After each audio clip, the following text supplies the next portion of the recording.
马内利恳求降临，救赎解放以色列民，沦落一邦寂寞伤心。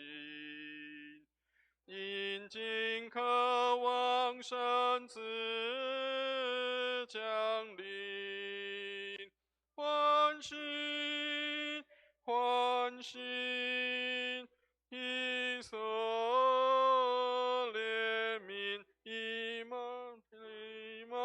内利定要降临。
耶和华，我的心仰望你，我的上帝啊，我素来倚靠你。求你不要叫我羞愧，也不要叫我的仇敌向我夸胜。凡等待你的，必不羞愧；唯有那无故行奸诈的，必要羞愧。我们同心来祷告。慈悲怜悯的天父，在这美好等候主圣灵降临起的第一个主日，让我们能够聚集在你的圣殿当中，敬拜赞美你。我们谦卑来到你的面前，我们也承认自己的软弱和过患，求你赦免我们的罪，洗净我们的心，清洁我们的灵。求你的恩典慈爱，让我们在困难中有力量，在迷茫中有指引。我们今天特别为主日礼拜交托在你的手上，愿你的圣灵充满这地，感动每个人。求你赐福今天传讲的信息，开启我们的心灵，让我们领受你的话语，让我们在祷告中得到力量，在敬拜中得到平安，在分享中得到激励。愿你的名为圣，愿诸天彰显你的荣耀，愿全地述说你的伟大。奉主耶稣基督的圣名祷告，阿们。现在让我们一起来用诗歌来敬拜赞美我们的神。请翻开《新灵粮诗选》97所，所唱的叫《神仆当颂主》。如果您身体许可的话，请各位弟兄站立。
以使徒信经来宣告我们的信仰。请，我信上帝，全能的父，创造天地的主。我信我主耶稣基督，上帝的独生子，因圣灵感应，由童真女玛利亚所生，在本多彼拉多手下受难，被钉于十字架，受死，埋葬，降在阴间，第3天从死人中复活，坐在全能父上帝的右边，将来必从那里降临，审判活人死人。我信圣灵，我信圣而公之教会，我信圣徒相通，我信罪得赦免，我信身体复活，我信永生。阿们。荣耀颂。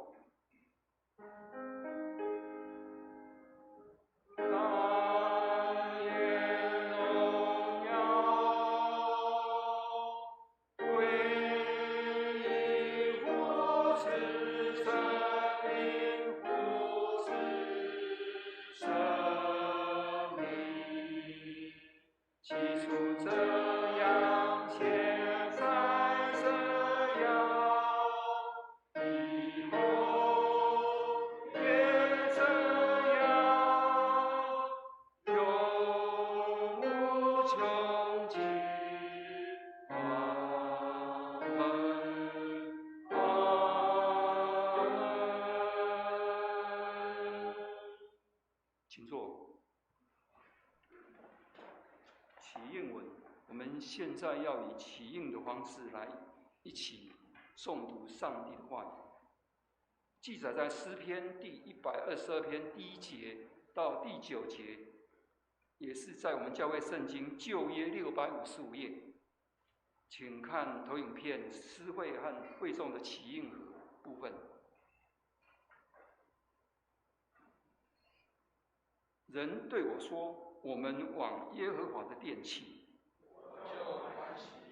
耶路撒冷啊，我们的脚站在你的门内。耶路撒冷被建造，众支派就是耶和华的支派，上哪里去？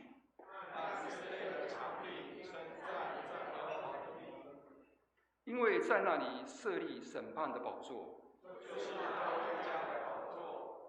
你们要为耶路撒冷求平安。愿你城中平安，愿你宫内兴旺。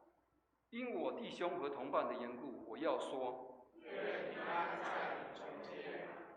一起来读上帝殿的缘故，我要为你求。点烛礼，将临期的第一个主日，我们点燃第一支蜡烛。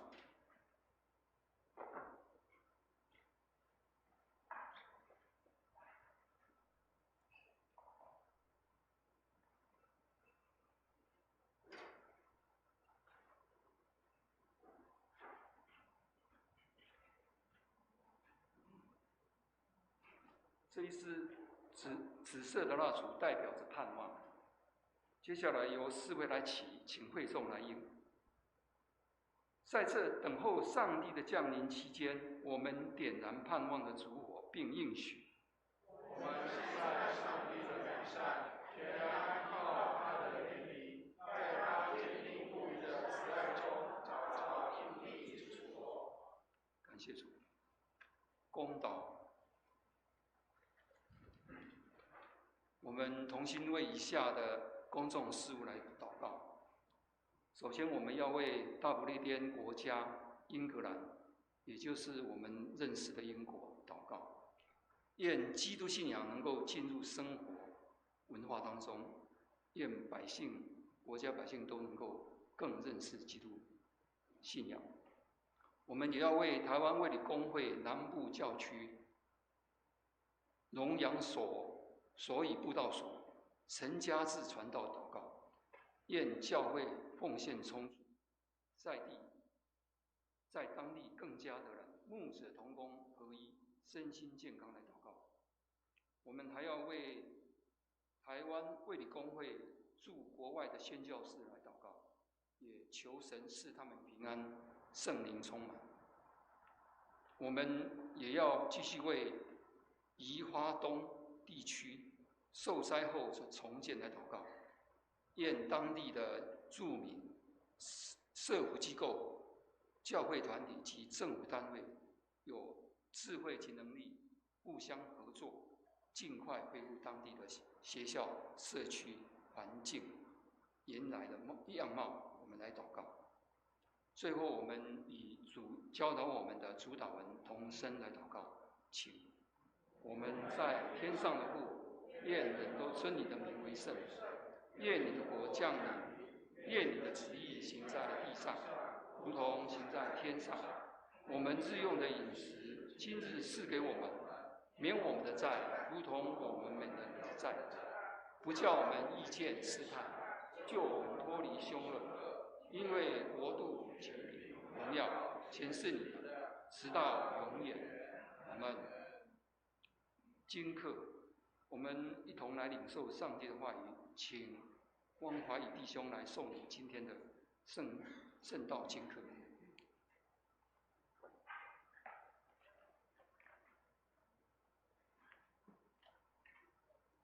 今天的经课有2处，第一处在旧约以赛亚书2章1到5节，在教会圣经735页。亚摩斯的儿子以赛亚得默示，论到犹大和耶路撒冷末后的日子，耶和华殿的山必坚立，超乎诸山，高举过于万岭，万民都要流归这山。必有许多国的民前往说：来吧，我们登耶和华的山，奔雅各神的殿。主必将他的道教训我们，我们也要行他的路。因为训诲必出于西安，耶和华的言语必出于耶路撒冷。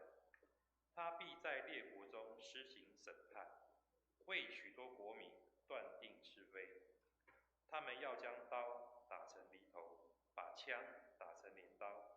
这国不举刀攻击那国，他们也不再学习战事。雅各家啊，来吧，我们在耶和华的光明中行走。第2处经文在新约马太福音24章36到44节，在教会圣经30页。但那日子、那时辰，没有人知道，连天上的使者也不知道，子也不知道，唯独父知道。挪亚的日子怎样，人子降临也要怎样。当洪水以前的日子，人照常吃喝嫁娶，直到挪亚进方舟的那日，不知不觉洪水来了，把他们全都冲去。人子降临也要这样。那时2个人在田里，取去一个，撇下一个；2个女人推磨，取去一个，撇下一个。所以你们要警醒，因为不知道你们的主是哪一天来到。家主若知道己今天有贼来，就必警醒，不容人挖透房屋。这是你们所知道的，所以你们要预备，因为你们想不到的时候，人子就来了。以上是今天的经课。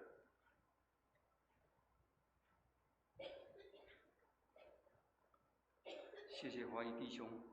读经，请听上帝的话，记载在罗马书第13章第11节到第14节，在教会圣经新约176页，由4位来诵读。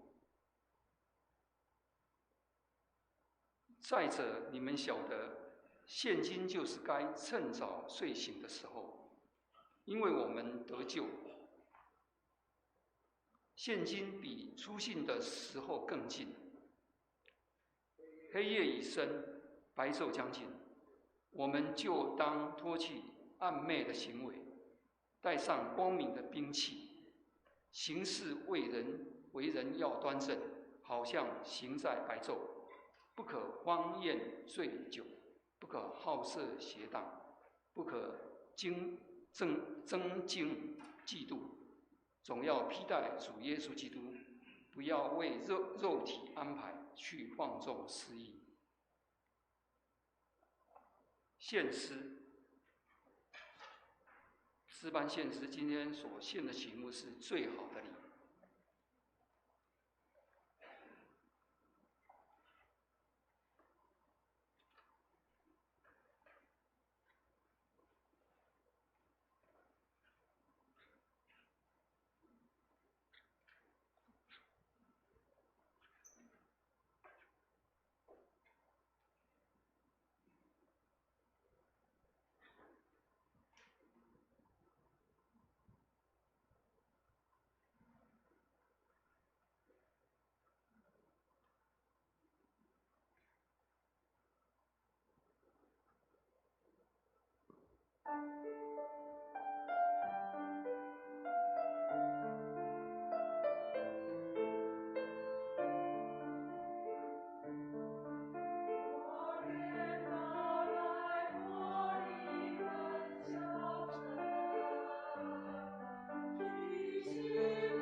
谢谢诗班，愿柔美的诗歌献给在天上的父。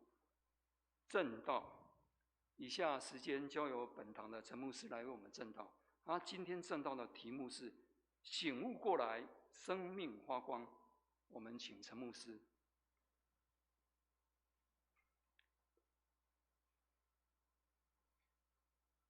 最好的礼物是什么？我不晓得大家，你觉得你要献什么给你的王？如果你要献礼物给你的上帝的时候，你应该献什么？罗马书11章1节说：“弟兄们，我以上帝的慈悲劝你们，当将身体献上，当作活祭，是圣洁的，是上帝所喜悦的。”他说：“我们如此侍奉是理所当然的。”所以，亲爱的弟兄姐妹，也许珍珠玛瑙很多人觉得贵重，但是上帝不缺；也许钻石黄金人觉得很贵重，上帝不缺，但是上帝要的是什么？要的是我们那颗无私的爱他的心。愿上帝帮助我们，即使你什么都没有，什么都没有办法拿出来，但是我们将自己献上，当作活祭，是圣洁的，是上帝所喜悦的。愿上帝来带领我们。感谢主，我好像很久没有站在这个台上了啊。各位，因为这个前一个礼拜，因为刚好办一个丧礼，然后刚好在礼拜天，然后接下来又去马祖一个礼拜，好像这样我们将近21天没有见到面了啊。当中真的有的，如果你周间没有来的话，我们可能真的就是21天没有见到面，将近1个月的时间。所以，亲爱的弟兄姐妹，你可以想象一个事情是，如果你落了1个礼拜没有来，你说我只是落了1个礼拜没有来，你知道你落1个礼拜没有来，就已经将近几天了，知道吗？14天呢，半个月不见了。所以，亲爱的弟兄姐妹，为什么圣经里面说我们要常常的要一起的聚会？因为这个让我们可以感受到，哇，我们一起的敬拜上帝是何等快乐的事情。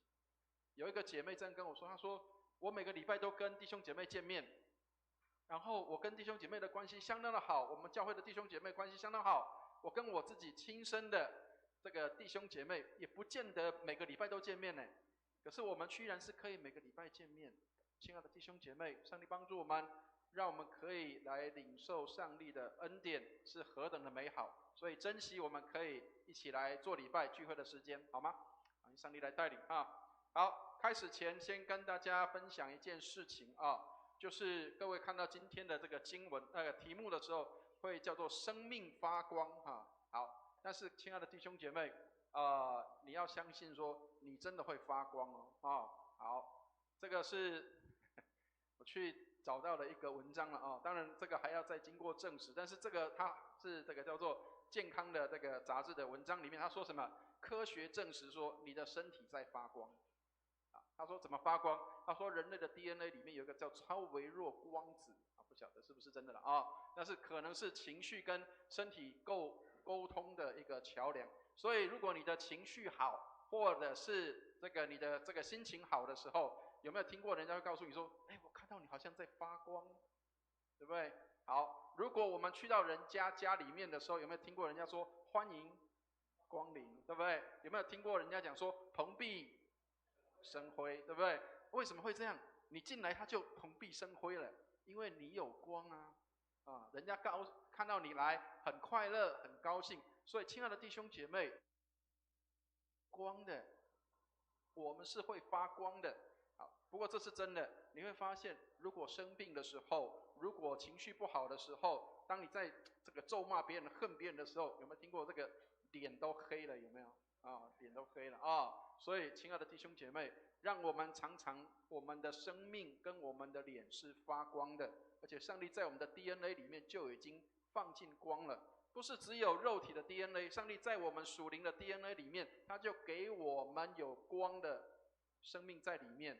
为什么？我们叫做光明之子嘛，不是在黑暗里的。所以今天的经文里面刚刚已经读过，我们是光明之子，我们是光明的。所以要记得，我们里面有上帝的光的 DNA 在我们里面，愿上帝来带领。好，让我们举起圣经来祷告，愿上帝祝福我们，让我们将他的话放在我们的心里。我们一起举起圣经来祷告。我们今天请，这是我的圣经，他说我是谁，我就是谁；他说我拥有就拥有，他说我可以就可以。今天神的话要来教导我，我诚心悔改，我心里警醒，我灵谦卑受教，我就不再一样。奉主耶稣基督的圣名，阿们。我们在传统的教会里面，这一周我们这个礼拜天叫做将临期的第一主日。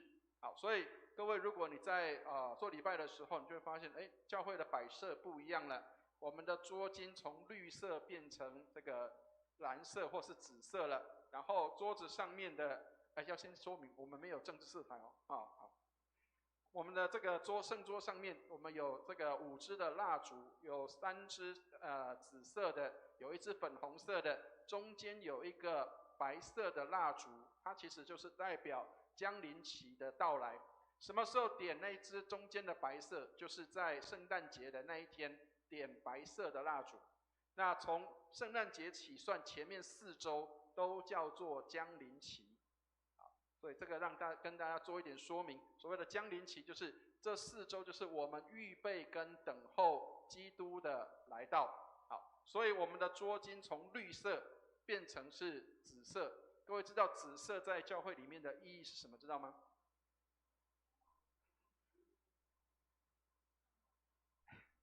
紫色代表悔改跟等候的意思。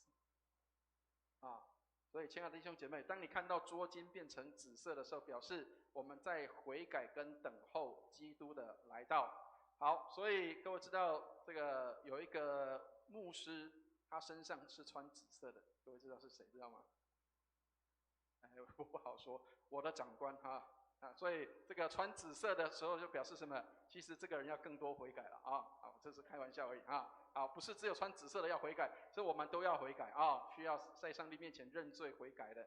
好，所以上帝帮助我们，让我们可以能够在这个将临期的时候知道它的意义。好，所以4支蜡烛都个别代表不同的意思。好，第一支的蜡烛代表的叫做醒悟。好，那但是英文上面写 hope 是什么样的意思？是希望、盼望的。啊，昨天我跟几个牧师我们正在讨论这个事情，因为天主教版的跟我们的基督教版的不太一样。好，但是至少内容上面是差不多的，就是在这里面的当中要有盼望。其实我们需要先从醒悟开始，能够醒悟的人才能够有盼望，一直醒不过来的人叫做没有盼望的。所以，亲爱的弟兄姐妹，当你点了第一支的蜡烛的时候，当你点上第一支蜡烛的时候，你有没有看到我们需要醒悟过来？我们需要让圣灵来让我们 wake up， 需要去醒悟过来。好，所以要跟大家来介绍这一位弟兄啊。好，这位弟兄可能有人读过他的书，这个人叫奥古斯丁。好，这个人有什么了不起的？各位，这个人在天主教的教会里，我要先声明啊，因为那时候没有基督教会，因为那时候大概西方就是天主教会的一个时代啊。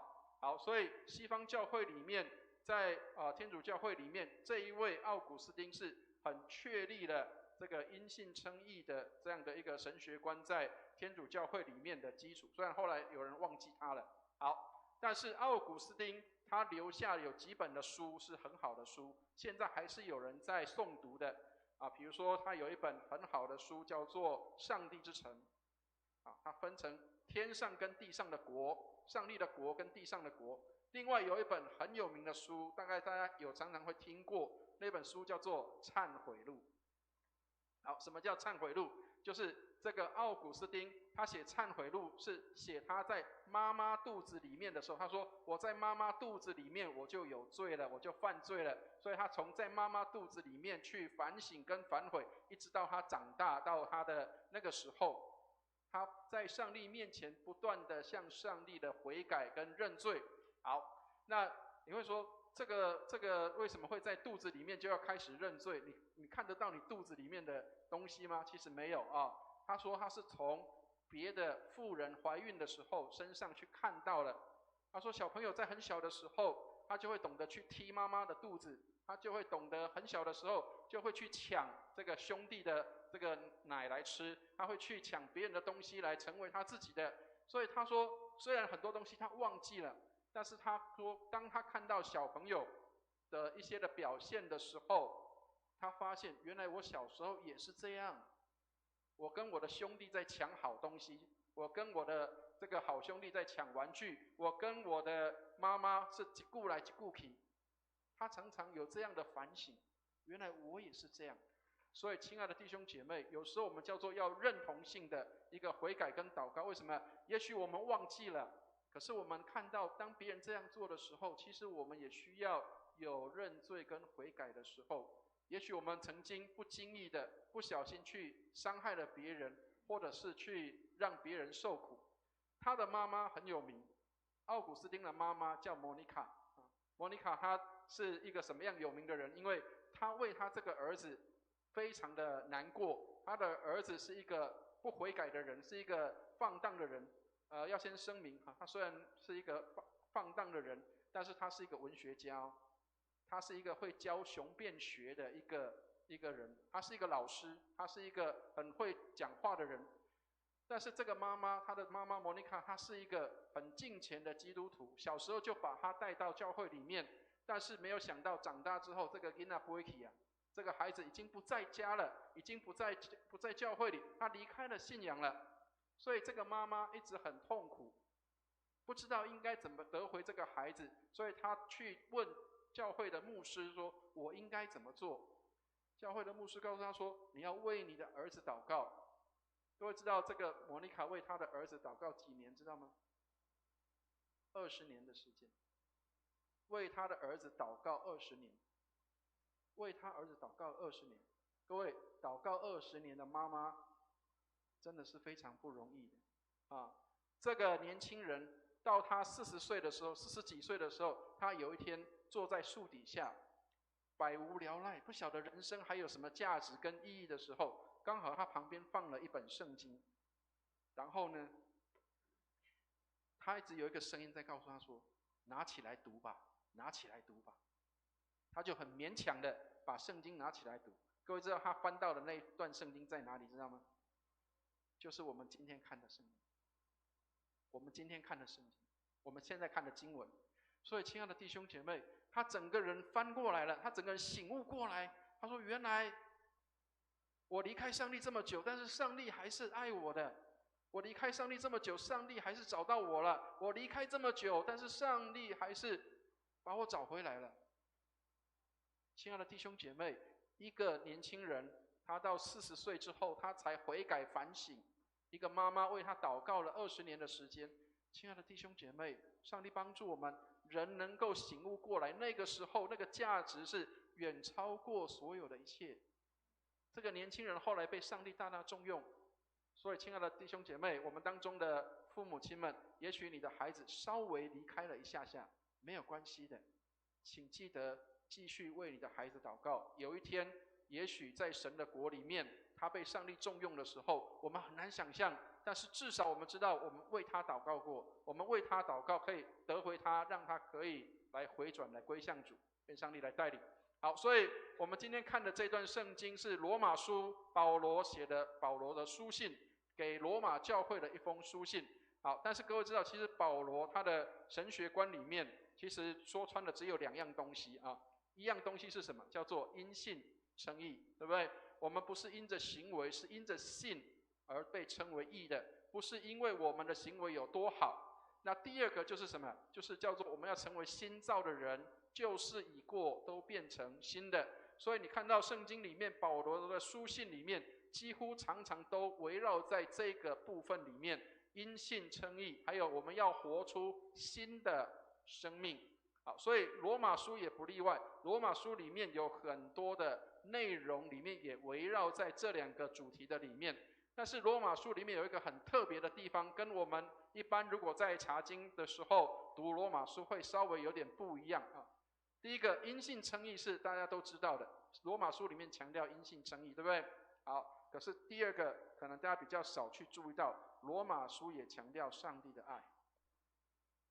特别强调上帝的恩典，上帝的怜悯。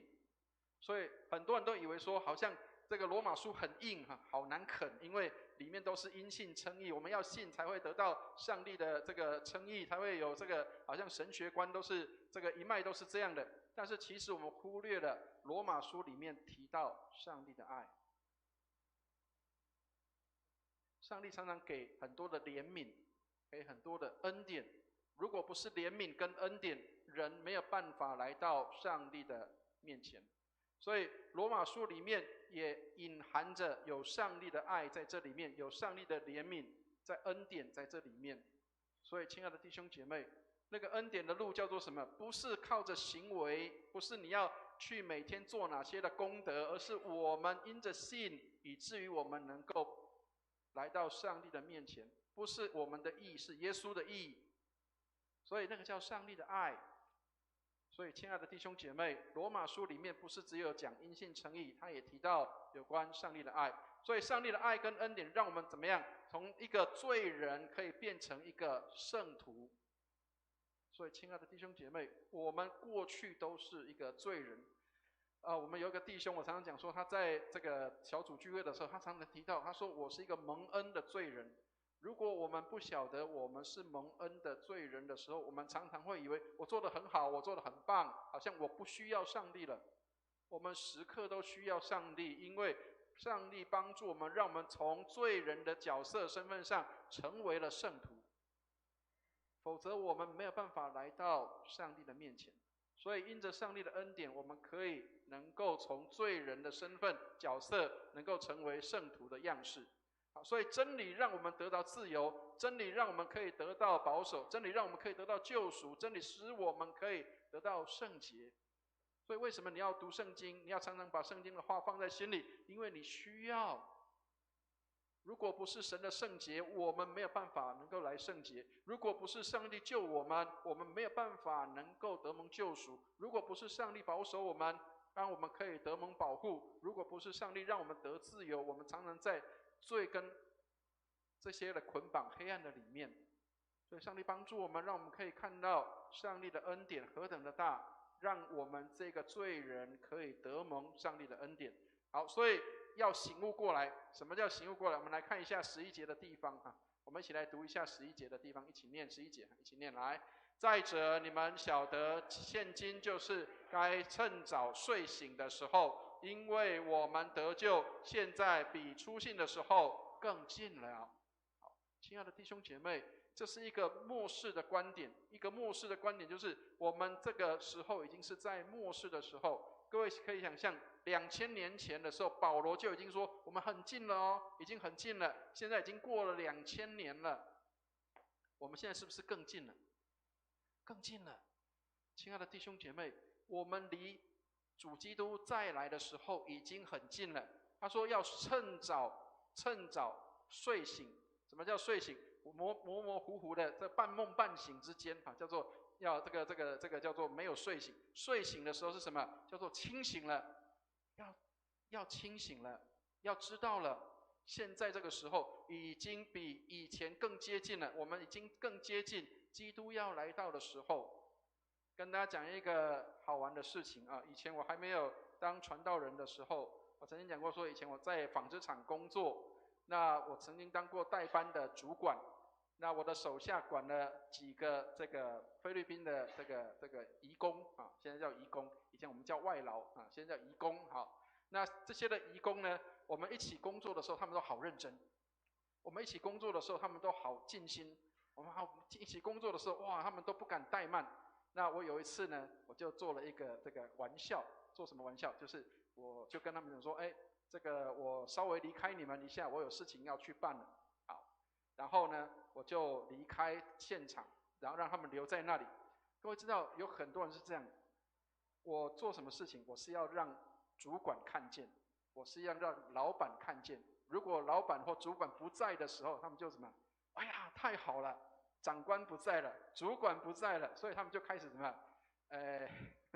用现在的话，从从容容，游刃有余，在那边开始玩起来了啊！好，各位，可是你知道我那时候是做一个玩笑是什么？因为我躲在门后面，在看他们在做什么。好，躲在门后面看他们正玩得高兴的时候，哇，好像他们正在这个主管不在欢乐的时候，我就突然间把门一打开。人就进来了，各位，这接下去那个世间凶的话就出来了，有没有？匆匆忙忙，连滚带爬就出现了啊！好，这些人就怎么样？又开始哇，主管来了，怎么办？错咖啡戏。亲爱的弟兄姐妹，主再来的时候不知道什么时候，但是会不会我们也会变成这样？当主再来的时候，我们本来在这边从从容容、游刃有余，但是会不会到主来的时候，我们就突然间匆匆忙忙？哇，糟糕了，我怎么见主啊？亲爱的弟兄姐妹，上帝帮助我们醒悟过来是什么？不是我一直都在沉睡的状态，我一直都在好像在那个叫做忘记自己是谁的状态，而是我们要能够醒悟过来，主再来的日子近了，我要怎么样去跟主有美好的交通？好，所以人若知道行善而不去行，这个也是罪的。求主怜悯我们，我们常常知道，但是我们却做不到。我们常常知道应该去做这些好的，但是我们做不到。所以我们需要醒悟过来，需要上帝的恩典，不是好像我自己就可以做些什么。我们常常需要上帝的恩典。当你可以做到的时候，就是上帝的恩典在你的身上，让你可以完成它。其实我们没有一样是善的，我们没有一样是好的。所以耶稣曾经回答那个少年官说什么？他说：“你为什么称呼我是良善的夫子？因为只有上帝才是善的。所以如果你能够行出善事，那是神在你的里面。在你的里面活出来，不是我自己可以做到的。好，所以圣经里面常常提醒我们要悔改，要反省，重新回到跟上帝的立约里面。我们卫理公会有一个很好的机制，就是我们知道我们其实常常会偏离上帝，有时候我们会得罪上帝，会远离上帝。所以，但是上帝给我们再一次的机会，上帝常常给我们再回来的机会，让我们可以透过悔改反省，使我们重新与主连接上。如果我们没有与主连接上的时候，我们可能就渐渐的失去那个动力了，渐渐失去那个信心了，渐渐失去那个盼望，因为他才是耶稣，才是我们信心的源头，盼望的源头，才是我们的一切的源头。所以圣经里面告诉我们，我们是光明之子，不是在黑暗里面的。我们来看一下12节的地方，我们一起来念一下12节，一起念来。黑夜已深，白昼将近，我们就当脱去暗昧的行为，带上光明的兵器。亲爱的弟兄姐妹，脱去愚昧的行为、暗昧的行为，穿上光明的兵器。好，如果台语圣经的话，它这里面翻译的是什么？一样脱去腾体，脱去那个不好的。那是要它里面写什么？他说那个带上，它的原文叫做穿上。穿上什么？他说请战甲，光明的战甲，光明的战甲。好，光明的战甲是什么意思？就是要把光穿在你的身上。所以黑夜已深，白昼将近。他说我们要脱去这个愚昧的行为，要穿上什么？穿上光明，脱去黑暗，穿上光明。脱去跟穿上，在圣经里面的原来的意思就是选择的。我选择脱去那个不好的，我选择穿上那个好的，我选择脱去那个黑暗的，我选择穿上光明的。脱去跟穿上，意思代表这是选择。你选择了什么样的一个状态？你是脱去光明，穿上黑暗，还是你脱去黑暗，穿上光明？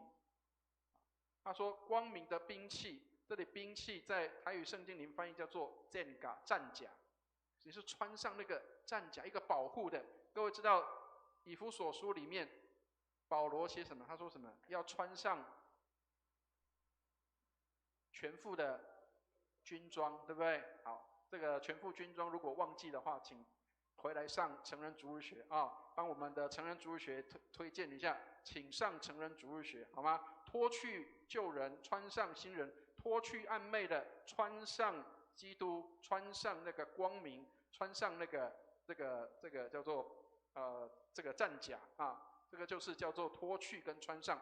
好，所以圣经里面明白的告诉我们，你的行为好像那个外在的行为，就好像那个衣服一样，你要脱去它，脱去那个不好的，穿上那个光明的。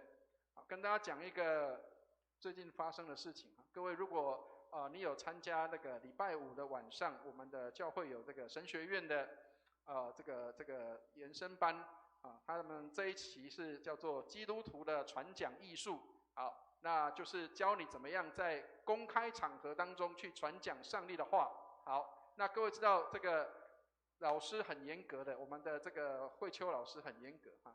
他说这个大家要把最好的衣服回家，把这个最好你要上台的衣服都穿到这个教会里面来，我们要实际上演练，当你上台的时候应该是要怎么样去穿着的。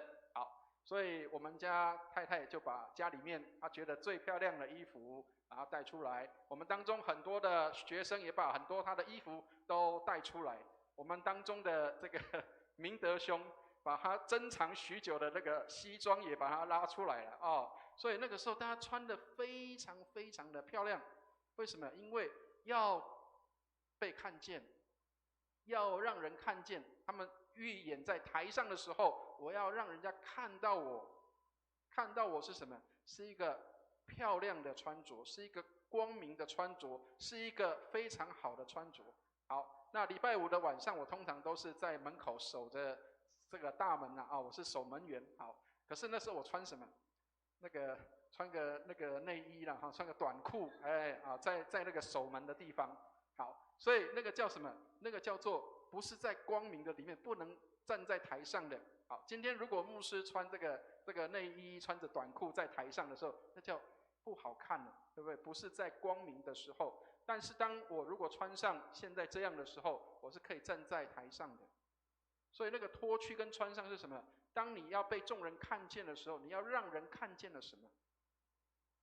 所以圣经里面不是没有强调行为，而是人从你身上看到了些什么？人从你身上看到了些什么？我们来看一下帖撒罗尼迦前书5章5节，我们一起来念一下5章5节，一起念来。你们都是光明之子，都是白昼之子。我们不是属黑夜的，也不是属幽暗的。所以，亲爱的弟兄姐妹，幽暗是什么？不要被人家看到，看不见光的。但是我们叫做什么？光明之子。我们是要让人看见的。你的里面有没有耶稣的生命？人看得见的。你里面有没有耶稣的生命？人看得到的。因为我们就像是在这个照在山上的城一样。这个在马太福音里面，我们来念一下啊。马太福音里面这段经文，我们念一下，一起念来。你们是世上的光，城照在山上，是不能隐藏的。我们是世上的光，人会看到我们，是不能隐藏的。礼拜四的时候，我们有一个感恩节的一个礼拜，在教会里面办一个感恩的餐会。然后我们有一个弟兄，他就这样说，他说他最近看到这个接受到的教导是这样，他说我们常常都说我们要做光做盐，他说我们在被教导都说要做光做盐，是做出来的。他说，但是他说后来他听到有一个牧师的教导，他说我们是光是盐，意思是什么？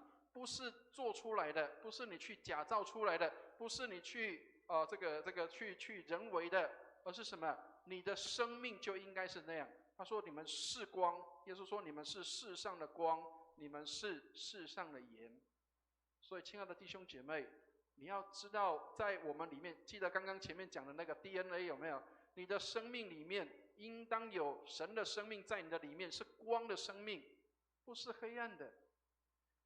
所以光照进了黑暗里，黑暗不能胜过光。我们在哪个地方，是我们胜过黑暗，不是黑暗胜过我们。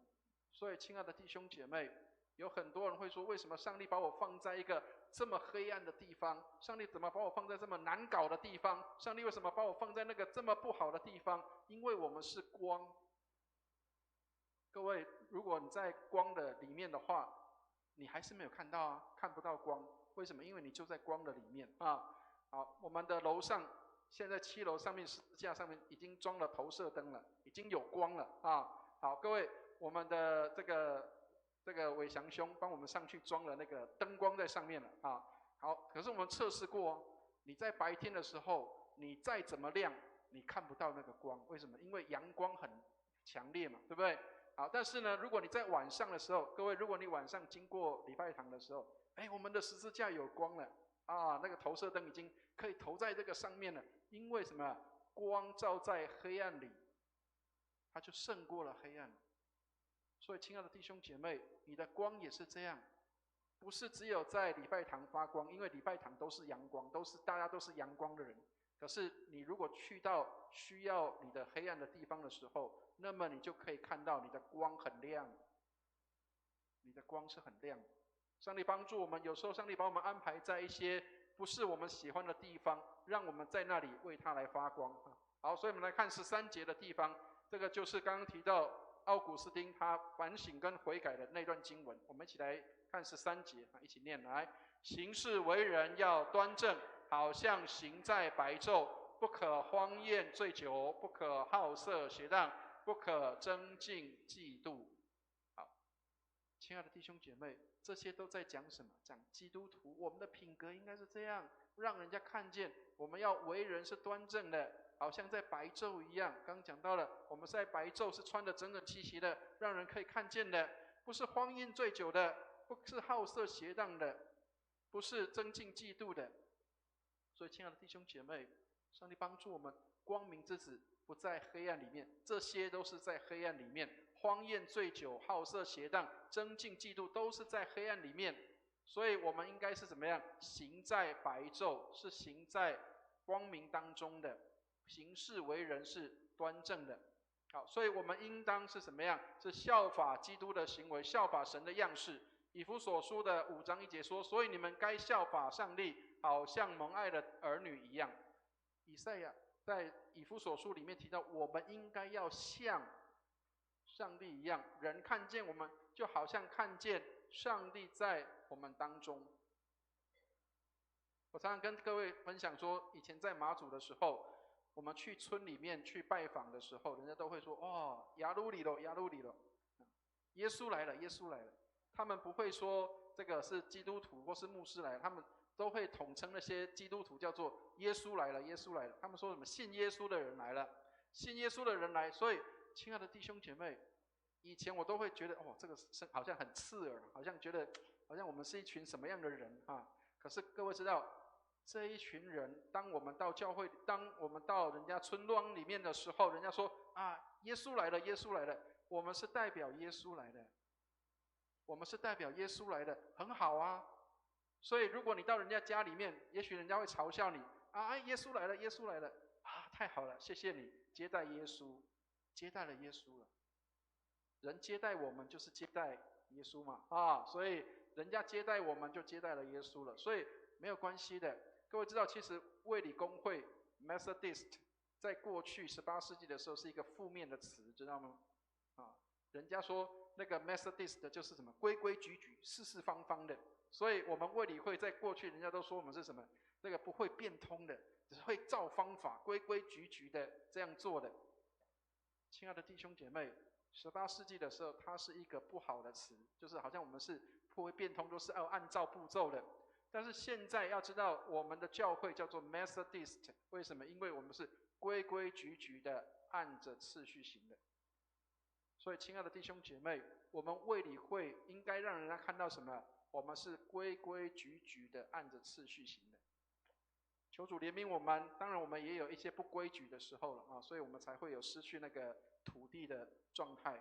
但是求主帮助我们，以前的事我们也许追不到，但是让我们现在就成为光明之子，不是在黑暗里的。所以基督徒不是因为我们每个礼拜天做礼拜，而是我们每天都活出基督的样式。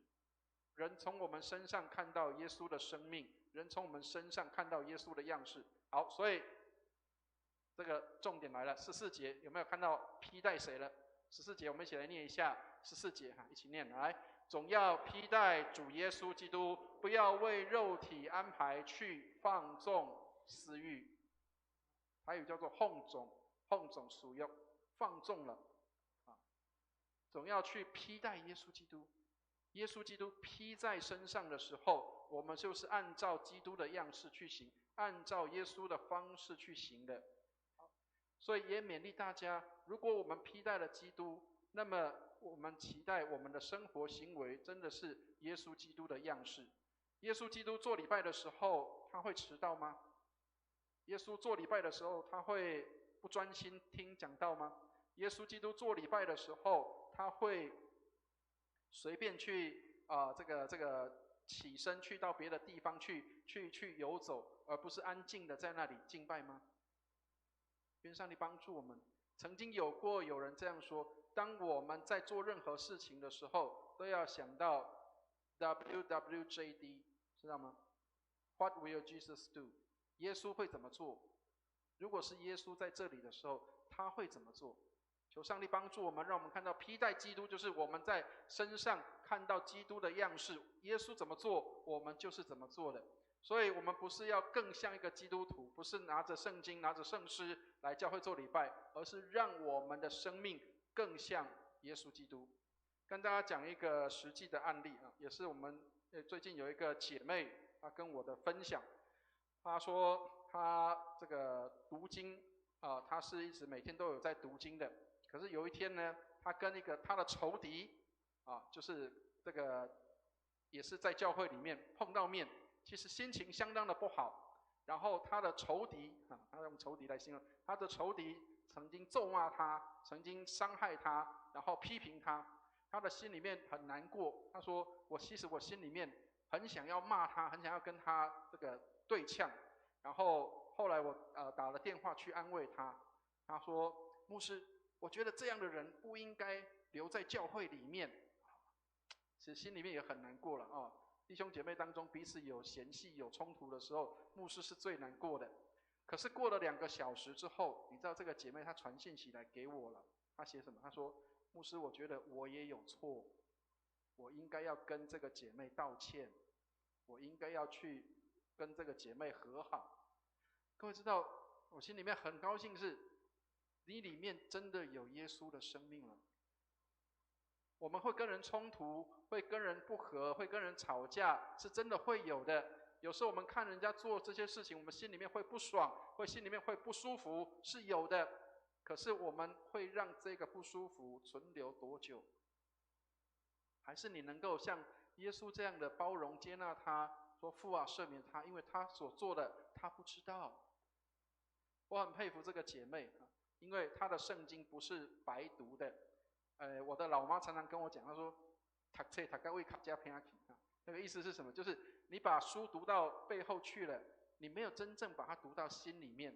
所以读经不是只有知道那个圣经，而是你怎么样去实践你的生命跟你的生活啊。好，所以不是只有在教会里面，当然不是说在教会里面我们都不会出问题，一定会有的。好，所以马太福音5章44到45节说，要爱你的仇敌，为逼迫你的人祷告，这样就可以做你们天父的儿子，因为他是要日头照好人，也照歹人，降雨给义人，也给不义的人。好，所以亲爱的弟兄姐妹，正常正当的对待我们的弟兄姐妹，或许他不见得让你喜欢，或许你心里面有一些讨厌他，但是该 say hello 的时候 say hello， 该要邀请他的时候邀请他，而不是因为他跟我关系不好，所以我打招呼也不打啊，然后这个邀请也不邀请。我们仍然是带着这样的态度，日头照好人也照歹人，上帝给这个降雨给义人，也给不义的人。所以圣经里面说要完全，像天父完全一样。我们能够完全，就是我们能够对待那个对我们不好的人，我们也应当能够这样去好的方式去对待他。所以亲爱的弟兄姐妹，上帝帮助我们，让我们可以真的能够像基督的生命一样。耶稣在十字架上他说，父啊赦免他们，因为他所做的他们不知道，他们不知道他们所做的。我也常常这样为我的长官祷告啊。好，不要传出去啊。好，我们要凭信心，借着好行为为主发光。求主带领我们，让我们能够有好的行为来为主发光啊！好，我们的光也当这样照在人前，叫人看见我们的好行为，将荣耀归给我们在天上的父。好，所以请记得我们是有光的生命的啊。好，那怎么样让我们可以有光的生命啊？我们在外在的行为上啊，这个是会所他们的一个给的建议了啊。他说舍己要有忍耐，常常喜乐，谦卑，有平安，有爱，有温柔啊，这些都是外在的，可以让人看见的基督徒的良好的生活表现。所以亲爱的弟兄姐妹，上帝帮助我们。也许我们做不到，但是请记得做不到的时候要跟上帝祷告哈，跟上帝祷告说，求主帮助我，让我可以能够这样做。好，所以我们仍然是在施工中，上帝每天都在雕琢我们，雕塑我们，能够成为一个合他喜悦的样式。所以有时候上帝会让我们可以跟那些我们不喜欢相处的人在一起，也是会帮助我们，让我们消掉那些我们的一些的粗糙的地方，让我们可以更加的圆滑，更加的圆润，更加的能够有美好在我们的当中。愿上帝帮助我们，我们是他的工作，是在基督里造成的，让我们可以被主来雕塑，成为他所喜悦的样式。第二个，我们的凭信心的行为不是要求人的喜欢啊。也许有时候别人不见得喜欢我们，我们没有办法讨所有人喜欢，但是我们只要讨上帝的喜欢就好。讨人的喜欢会失去自己，但是讨上帝喜欢的话，我们就会做回自己了。所以愿上帝帮助我们，让我们可以能够讨上帝的喜欢，不是为了讨人的喜欢。所以我们每一天都处在这样的一个状况里，不在黑暗里，就是在光的里面。所以愿上帝帮助我们，让我们能够时刻知道，让我们能够在光里面，不是在黑暗的里面。也许人会评判我们的价值，人会用人的眼光来看我们，但是我们的评判不在于人的眼光，是在上帝的。所以上帝看我们的内心，不见得我们要让所有的人都满意，但是我们要让我们的行为在上帝面前是蒙上帝喜悦的。好，第三个，这个给我们的鼓励就是，不是你一个人。如果当你在服侍上帝的时候，当你在有好行为显出来的时候，也许你有时候会觉得孤单，有时候你会觉得怎么只有我一个人在这样做，怎么只有我一个人是这样行的。请记得，在这路上不是只有一个人，是有上帝的灵与我们同在。好，所以彼得前书4章14节说：“你们若为基督的名受辱骂，便是有福的，因为上帝荣耀的灵常住在你们身上。”好，所以刚刚提到了，当人辱骂我们的时候，也是辱骂在耶稣的身上。所以千万不要觉得好像只有你一个人，耶稣在我们的里面，人所辱骂我们的都落在他的身上，唯有他为我们承担这一切。所以亲爱的弟兄姐妹，不要觉得孤单，我们不是一个人，有上帝的灵与我们同在。所以不用逼自己永远阳光哈。当然有时候我常常会讲说，我们有时候基督徒会有一个固定的想法，就认为啊，好像人家都好像我们都不能生气，好像我们都不能有情绪有脾气。其实不是的，我们不是要逼自己永远阳光，而是要让谁做光，让耶稣在我们里面成为我们的光，才让我们能够脱离一切的黑暗。愿上帝帮助我们，那个真光进来，黑暗就出去了。好，所以最后还是要跟大家强调的就是，上帝是光，所以我们既然是信上帝的人，就应当有光在我们的里面。他不愿意我们跟黑暗有这些的连结，所以求主带领我们，让我们在生活上能够谨慎、警醒、醒悟过来。我们不在黑暗里，我们应当是在光中。另外一个部分是，我们也需要把这样的光带给我们的孩子们，带给我们的晚辈、后辈们，让他们也知道怎么样在世界的当中也能够成为光。不是只有我们成为光，我们的孩子、我们的后代的这些的后辈，他们也要成为光，在未来的世代里面。愿上帝带领我们，这个世代需要光，因为有很多黑暗在这里面，让我们能够进入黑暗当中，使黑暗也成为光。愿上帝来带领光明之子，让我们进到黑暗的里面，使黑暗也变成光。愿上帝来带领，我们一起来祷告。亲爱的天父，愿你帮助我们，我们需要你格外的恩典。有时候我们征战相当的疲倦，有时候我们在黑暗的当中，我们有许多的挣扎，但愿你帮助我们，让我们里面有你光的 DNA， 让我们里面有你光的生命在我们的里面，让我们无论在哪里，人就看见有上帝的光在我们的当中，人愿意能够接受这光在他们的里面，让他们不在黑暗里，让他们也像我们一样在光明的当中。谢谢你，让我们能够进入社会、进入世界，成为光，让许多在黑暗死荫之地的人能够得以看见光。谢谢主垂听我们的祷告，让我们能够进入世界，成为荣耀你的样式。感谢祷告，奉耶稣基督的圣名，阿们。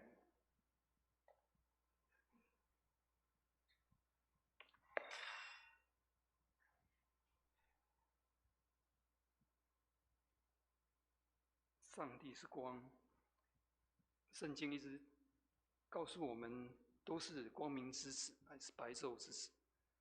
虽然我们都是蒙恩的罪人，但是我们愿意悔改，我们愿意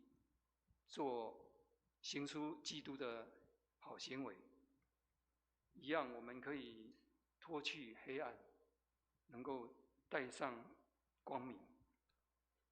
所以今天的主题醒悟过来，我们生命就可以发光。我们谢谢牧师所做的见证，能够阐述上帝话语的真理。现在我们要以诗歌来回应上主的爱。我们来唱新灵粮诗选174首，以马内利来临。弟兄姐妹，如果身体许可的话，请起立。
请坐。现在我们要来收纳基督徒的奉献。如果您还不知道，还不是基督徒，或者是你还不清楚奉献的意义，那就请你先保留你的金钱，让奉献袋静静的从你面前经过。我们请施信的同工到前面来。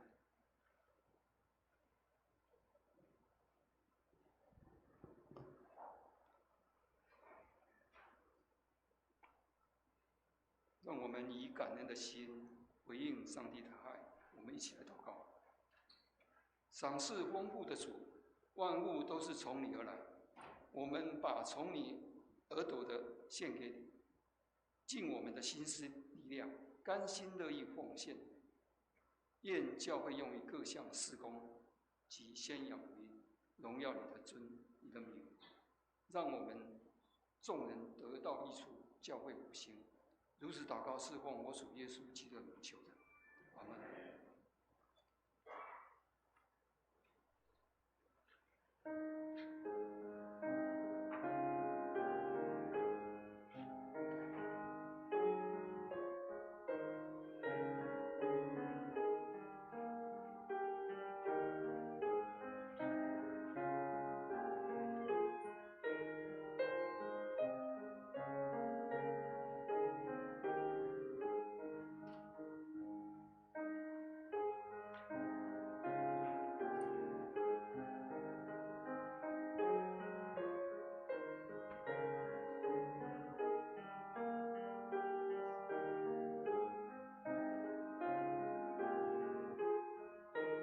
身体饥渴的话，请弟兄姐妹一起站立，我们来唱《向主献陈歌》。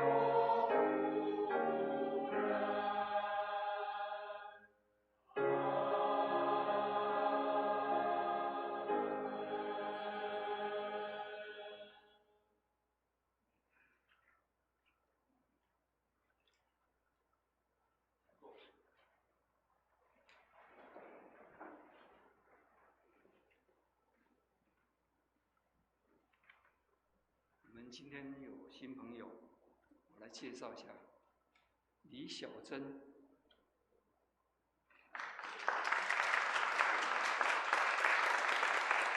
欢迎你，我们一次欢迎，永远欢迎。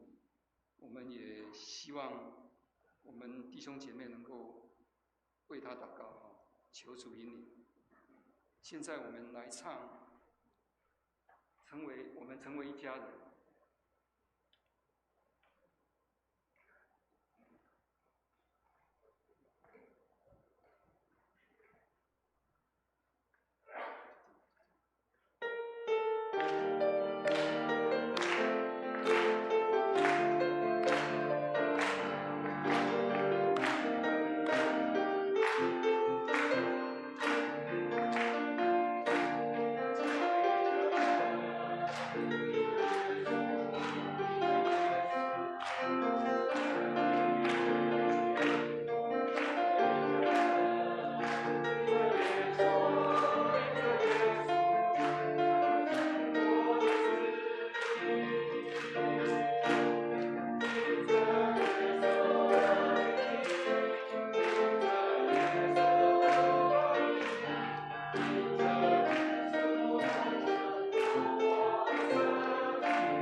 谢主，让我们在这里有主内一家的感觉。现在由4位来报告一些教会的消息。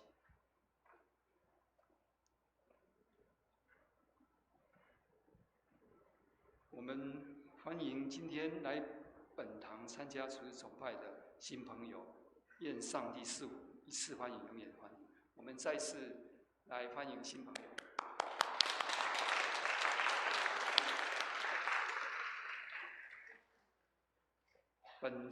本周的主日是我们将临期的第1周，我们接着要进入圣诞节期，我们欢迎弟兄姐妹能够把握节期，邀请福音朋友来参加我们教会的各项圣诞福音聚会。下周12月7号礼拜天是12月圣餐主日，请弟兄姐妹能够预备心参加。12月6号礼拜六9点会召开12月份的执事会议及新旧任执事的交接，邀请新旧任执事一同参加开会。12月3号就是礼拜3早上，松柏团契在201教室有邀请高雄基督教医院的卫教职能治疗师来做卫教活动，主题是优雅老化必修，也欢迎大家来参加。我们现在已经进入要马上进入2026年了，教会年历为马太年，我们教会2026的年度目标将定为研读圣经，活出真理。也邀请我们弟兄姐妹能够勤读圣经，并实践主耶稣的教导。日本门徒就是今年2025年的门徒进修班将在农历过年前会结业，请为日本的门徒学员祷告。并为他们将近1年的日本门徒学习来感恩。圣诞节期近了，我们教会会陆续开始进行圣诞的布置，请各小组分配的楼层按位置安排那个布置活动，也欢迎弟兄姐妹为圣诞节期的来奉献祷告。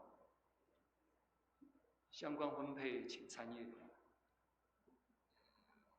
教会陆续会安排圣诞活动，所以也在12月20号晚上7点有圣诞晚会，21号是我们圣诞主日，24号我们有一个报佳音，也请为我们圣诞的事工代祷奉献，并邀请新朋友来参加我们圣诞的聚会。教会在12月21号圣诞主日当天有受洗跟转日礼拜，如果有愿意受洗或是转入本堂的福音朋友或是主内的肢体，我们在10月份都已经有陆陆续续安排，他就是到成人主日学基要真理班，或者是有跟牧师或是传道个别上初信的课程，有需要的话请洽办公室来参加。教会在2026年将开办一个红本门徒的课程，我们的属灵导师是潘慧生传道，欢迎能够来参加报名，请向传道或者是办公室来报名。为提升教会复兴，我们邀请弟兄姐妹来参加礼拜4晚上7点半的实体查经祷告会，为我们教会事工来关心。在肢体方面，就要慢慢进入秋冬了，请注意，请留意我们自身的安全，自身的免疫安全，还有年长者的一些代祷的事项，也为身体不适的弟兄姐妹，我们来他的身心灵健康来代祷。其他还有其他的事项，我们敬请参阅周报。请问牧师有没有补充？好，弟兄姊妹，牧师这边补充一些事项啊。我们可以进来的时候，我们进到礼拜堂里面来的时候，我相信各位已经看到我们的这个圣诞树，楼下圣诞树已经插起来了。然后我们还陆续有在布置的当中啊。那请弟兄姐妹，我们珍惜跟我们的好好的来维护我们的这些的环境。那我们的这个楼下1楼插的那个树的那个装饰者，他特别有一个爱心，他说希望大家可以写下你的新年的希望，2026年的希望，可以把它写好之后挂在这个树上啊。所以他有一个小小卡片放在这个1楼的招待桌上面。所以弟兄姐妹，如果要散会之后离开之前，也可以去写下你的新年新希望。我们的新的一年，期待上帝给我们有更多美好的丰富的话，我们就请大家来这个写上来，让我们可以能够在明年的时候，我们要收这棵树的时候看一下，我们的这个希望是什么，然后上帝为我们怎么样来达成这样的一个目标啊，愿上帝来带领。好，那也提醒大家，就是我们在礼拜3我们有一个这个健康的讲座啊，虽然这个刚刚差一点念错，叫做优化老区，但是也是可以的啊，就是我们希望优化的这个优雅的老化啊。好，那我们希望可以这个邀请弟兄姐妹，如果有机会的话，可以来跟我们的松柏团契一起来参加。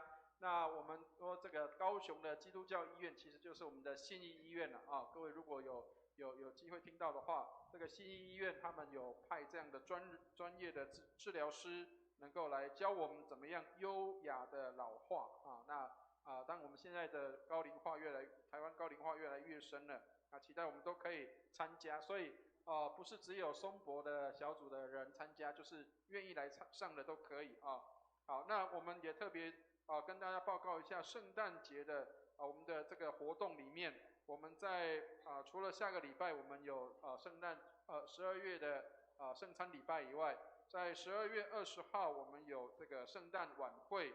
那圣诞晚会我们邀请新朋友能够来参加，所以如果各位有福音朋友有新朋友愿意来参加的话，我们的圣诞晚会，然后圣诞主日，那我们也有这个洗礼跟转入的礼拜。那我们也特别准备了圣诞节的礼物这个是要给我们的弟兄姐妹所以请弟兄姐妹欢迎能够在圣诞节主日的时候，我们来一起来参加，我们有领到这样的一个圣诞礼物。好，那我们的这个报佳音也是在24号，那感谢上帝，我们今年25号是放假的，所以24号的晚上可以像往年一样很早期的往年都是24号晚上会去报佳音。那所以请弟兄姐妹我们都可以来把握这样的一个时间的分配跟安排。那另外也要特别介绍我们的这个红本门徒的课程那我们的绿本即将要上完了，那红本门徒明年就要开始。那要先跟各位先解释说明，要上完红本才能够上绿本因为这是有党修的，所以你要先上完红本才可以上完绿本。那我们绿本的门徒课程已经要在旧历年前会结束所以请为我们的绿本的这些学员来祷告。那我们在结业的时候会让大家知道我们有哪几位是我们的绿本的学员绿本的学员。好，那也请弟兄姐妹关心我们在礼拜6 12月6号的时候，我们有新旧执事的交接。那今年我们有3位执事卸任，那有4位新任的执事要上任那我们请为我们的新就任的执事来特别来关心，为他们来祷告。那也感谢我们这些的要卸任的执事，他们3年当中的这样的一个投入跟服事，愿上帝来带领。那最后也请大家为我们的这个香港地区的这个火灾来祷告啊，求主带领，因为这个当中有很多伤亡的人数，那我们心里面也有很多的不舍，求主怜悯，那让这个灾害能够尽快的解除跟消除，那我们能够更多的谨慎啊，所以也请弟兄姐妹我们在用火安全上面也要更加的小心跟谨慎，愿上帝的带领。以上，谢谢。弟兄姐妹，如果你身体许可的话，请起立，我们来唱3一颂。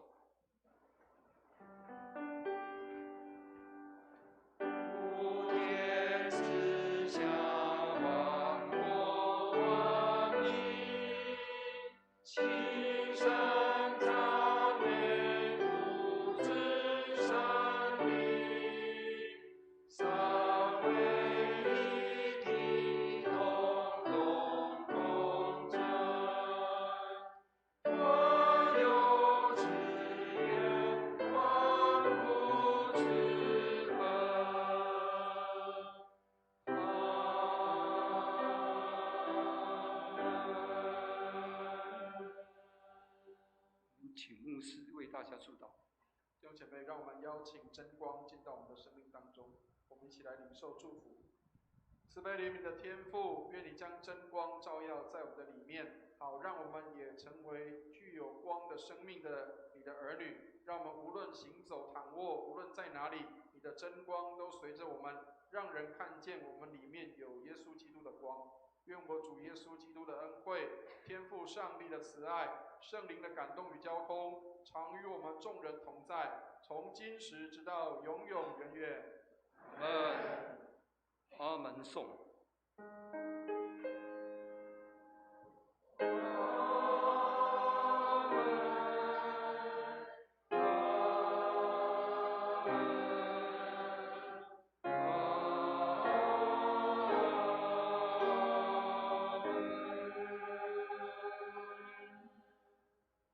请坐。殿业，在殿业中，请为今天的治理消息，还有教会的事工代祷。有病痛忧伤的弟兄姐妹，欢迎到会后到台前来，牧师可以为你祷告。